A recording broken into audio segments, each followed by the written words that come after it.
And yo, what's up, everybody? It's Coach.Drummy, your favorite coach on R6. Today it's been a long time I haven't posted a video, but today I'm back and we are going to cover the 5 mistakes that competitive teams make that I see a lot, which are easy and not so easy to fix.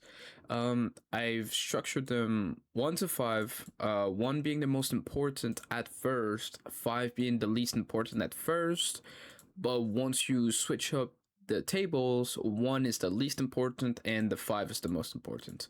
The number one mistake is the structure, but there's one that I didn't said in first, and it would be skipping steps. Um, I see a lot of teams having no structure, no communication, no map covering, no passive or active plays, and just straight go for execute. And this probably is your team case. This is probably your individual player case. But the most important thing to understand is what are the 5 commandments, if I could say, on a great round or a great team. So first of all, for the structure, it is super important to know your players. You gotta know your players, okay? Which players has which roles. It sounds dumb, but a lot of people don't actually know who's playing who's playing what, and what is it for. You've got to you got to understand why are you picking this type of operator? What is the goal behind all this composition, right? Why are you bringing the Monty for? Why are you bringing the Grim for? Why are you bringing the Ash for? Etc. Etc. Etc. It is important to understand and correlate with your players what is the idea behind it, because a lot of players listen to the IGL, and that's another video we're gonna cover if I didn't already talked about it in my past videos on how to IGL. um IGL usually just call, a composition, and they call an idea. But the problem is the player itself. If I'm asking you, for example, as an IGL, I'm telling you, you bring the thermite to open up the breach, you understand that bringing a thermite is to open up walls. But what wall and what order, right?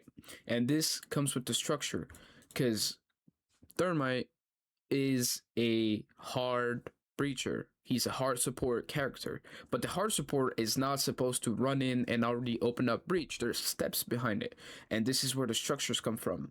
A lot of people don't respect it. As a hard support, as a solid support, you guys should stay on drones after the prep phase. You guys should cycle drones for your entries. You guys should communicate to your team and ask to your team when is the time to open breach, when you open it, and what you're gonna do next. And this is a smooth transition towards our communication. This is something that I see a lot on teams. The communication is here, right? You guys give call outs where enemies are and everything. It's fine.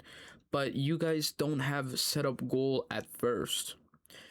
That's gonna be the IGL or a player. If your IGL struggles, or if you guys don't have any strats, it's fine. You guys do not need strats to win at first. You guys need to to agree on one plan. That's the most important part. This is where the IGL comes from, but it doesn't have to be an IGL. It could be a player. You've seen a gap, you wanted to exploit it because you see that there's a lot of pressure, whatever. You gotta agree on one plan. You cannot do your own little thing on the map, because this is where it resumes. Yes, you might get a kill. Out of 5 scenarios, you got one right where you get a 2k, 3k, whatever, but the other 4, it didn't work. So this is important to agree on one plan and have your players specifically understand what is the goal behind the composition and the push. It's really like tied up to the structure, because if for example, on the communication, the thing that I hate the most is like default. This thing, this word, I hate it. And this is what we're gonna cover on another video too that I'm gonna do soon. Default. What does default mean? The the word default means something basic by definition, But the problem is basic for me is not the same basic as you. If I say, for example, for me, a basic car is a sedan, for you, you might say, oh no, for me, a default car, a normal car is a pickup truck. So we can, it's the same thing. A car is a car, right? But we don't associate the same values to default each other humans. You've guys learned how to play Siege by ranked, by casual, by watching pro players, whatever. A default for you might be something that you do on a simple thought. For example, I don't know, I'm going to take a bank and that's a default. Well, for me, a default take would be a square take with a thermite, with a Nosa, with a glass, maybe a Monty, and a Grim. So if I call default, I'm expecting you guys to know this.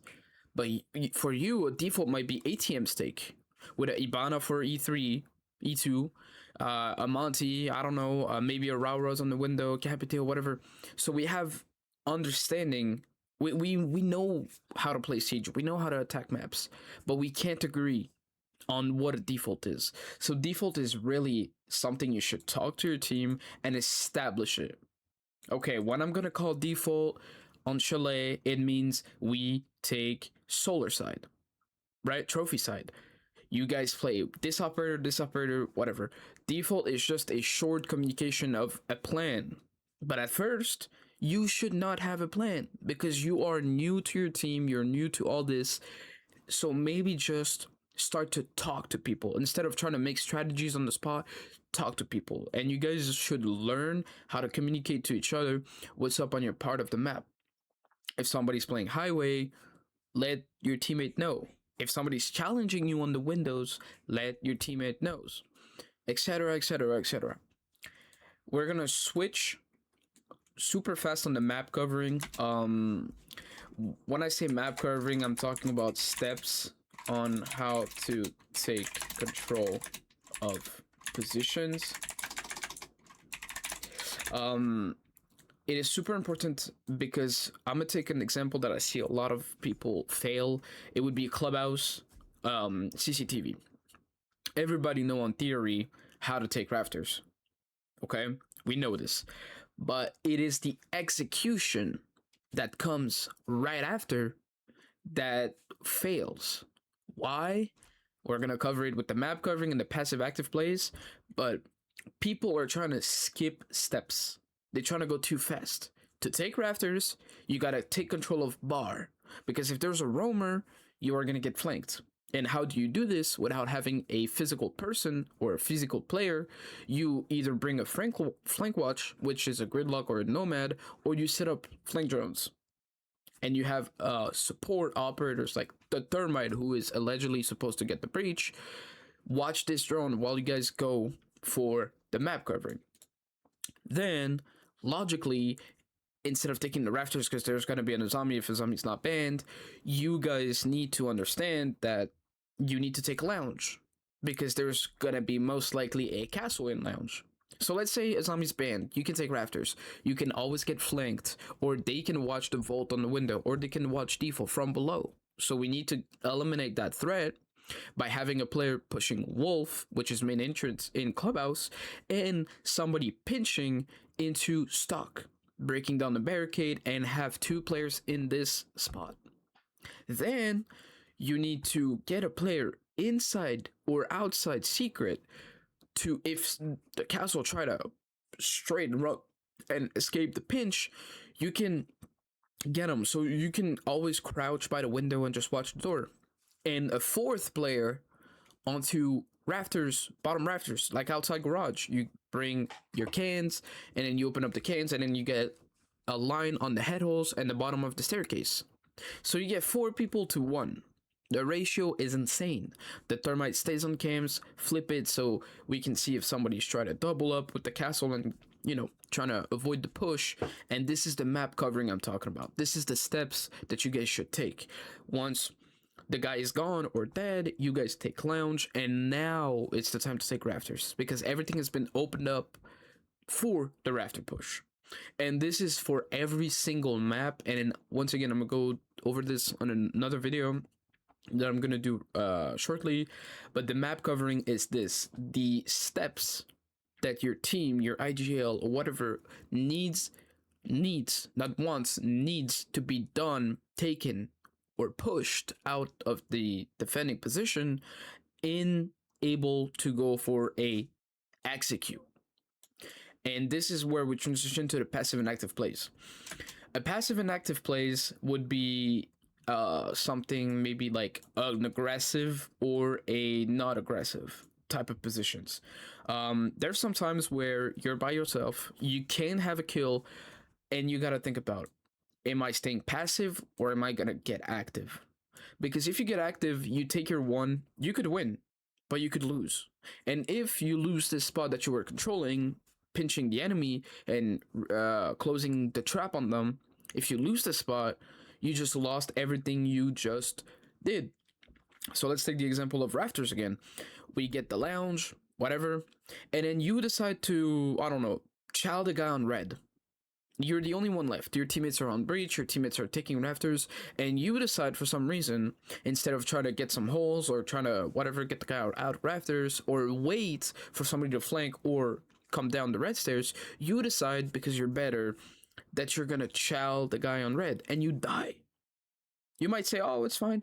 But what if the guy who just killed you has a C4, a shotgun, or anything, retakes lounge and kills your teammate trying to go for default? This is the passive and active plays. You decided, and you gotta ask yourself, is my action necessary? Do I really need to chow that guy? There's 20 seconds left. It's a 2v1. Cases at the other side of the map. Are we playing passive, so we plant, or we're playing active? We don't have diffuser, we don't have enough time, we are going to get active because that's the only option we have.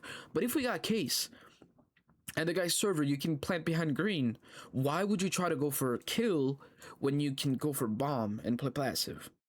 This is super important.